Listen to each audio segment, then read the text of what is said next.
திரு ஷியாம், இப்போ பாஜக செய்யக்கூடியதை தாவேக அரசு அணுகுவது இது எந்த கட்டத்தில் போய் நிற்கும்னு நினைக்கிறீங்க? நீ அடுத்தடுத்து என்ன விதமான நகர்வுகள் இருக்கும் நீங்க நினைக்கிறீங்க? இவ்வளோ மென்மையாக கையாண்டா அவங்க காலு கீழே போட்டு மிதிப்பாங்கங்க. அதுதான் என்னோட கருத்து. அதாவது இதில் நம்ம தம்பி காமேஷ் குறிப்பிட்ட அந்த சர்க்குலர் தான் தம்பி புனைவளவன் வந்து விரிவாக சொன்னார். சர்க்குலர் வந்து நியூ புரோட்டோகால், எம்ஹெச்ஏயோட நியூ புரோட்டோகால். அதை முழுமையாக படித்து பார்த்தீங்கன்னா ஸ்டேட் சாங்கு பற்றி அதில் மென்ஷன் கிடையாது. தேசிய கீதமும் தேசிய பாடலும் நேஷனல் சாங் ரெண்டு இசைக்கப்படும் போது நேஷனல் சாங்குக்கு முன்னுரிமை, இத்தனை ஸ்டான்ஸாக ஃபுல்லாக பாடணும். அப்போ ஸ்டேட் சாங்கும் வந்தால் என்ன பண்ணுறது? அது சர்க்குலர் வந்து பெருசாக விளக்கலை. நம்ம வந்து ஸ்டாண்ட் எடுத்துருக்கலாம். ஸ்டேட் சாங்கும் வரும்போது கண்டிப்பாக ஸ்டேட் சாங் முதல்ல பாடப்பட வேண்டும்.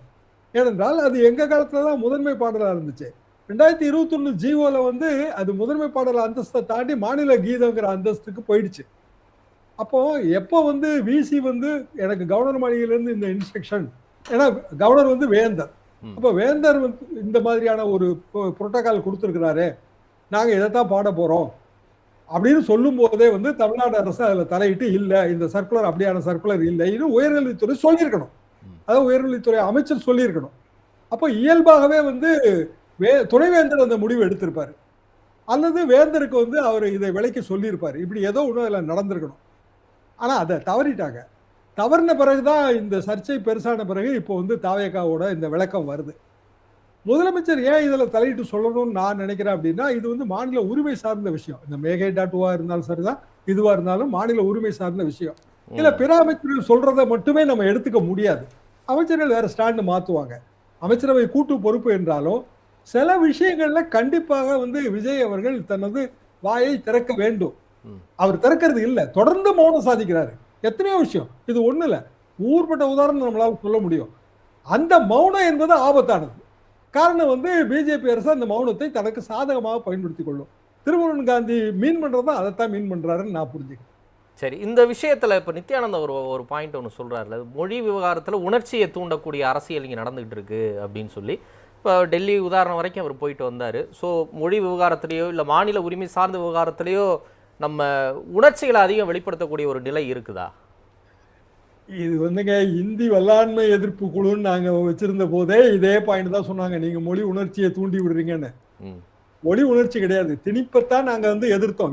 இந்தி வல்லாண்மை அனைத்து கல்லூரி மாணவர் குழு தான் அதுக்கு பேரே. ஆதிக்கத்தை தான் நம்ம எதிர்த்தோம். இதுலயும் வந்து ஒரு ஆதிக்கம் வருது.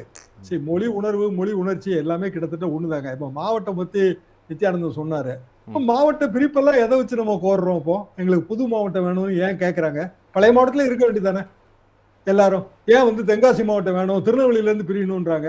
எங்க காலத்துல வந்து திருநெல்வேலி இன்னைக்கு இருக்கிற கன்னியாகுமரியோட ஒரு பகுதி, அது போக வந்து வஉசி தென்காசி எல்லாம் ஒரே மாவட்டமா இருந்தது தானே. காலப்போக்கில் வந்து அந்த மாதிரியான உணர்வுகள் வரத்தான் செய்யும். எப்ப நம்ம மொழிவாரி மாநிலங்கிற கான்செப்டுக்குள்ள போனோமோ அப்பவே இந்த உணர்வு வரத்தான் செய்யும். அதெல்லாம் நம்ம தவிர்க்க முடியாது. பல மாநிலங்களுக்கு மாநில பாடல் இல்லைங்க. அவங்க வந்து அமைதியா இருக்கு. கேரளாவுக்கே கிடையாதுங்களே, அவங்க அமைதியா இருக்கிறாங்க. அருணாச்சல பிரதேசம் கிடையாது, நாகாலாந்து கிடையாது, எத்தனையோ மாநிலம் நீங்க உதாரணமா சொல்லலாம். மாநில பாடல்கள் இருக்கிற மாநிலங்கள்ல மாநில பாடலுக்கு முன்னுரிமை. இது உணர்ச்சியை தூண்டுறது கிடையாது, உணர்வை வந்து தூண்டுவது கிடையாது. இது வந்து மாநிலத்தின் உரிமை. அதுலதான் உங்க தலைப்புல அது தெளிவாகவே இருந்துச்சு. மாநில உரிமை பறிபோகிறதா பறிக்கப்படுகிறதா? அப்ப பறிக்கப்பட்டால் பறிபோகிறதுன்னு தான் நம்ம அர்த்தம் எடுத்துக்கொள்ள முடியும். பறித்தால் பறித்துக் கொள்ளட்டும் அப்படின்னு எடுத்துக்க முடியாது. அப்ப நடப்பு அரசு வந்து மாநில உரிமை பறிபோவதை தடுப்பதற்கு வந்து ப்ரோஆக்டிவா செயல்படணுங்கிறதா என்னோட பார்வை.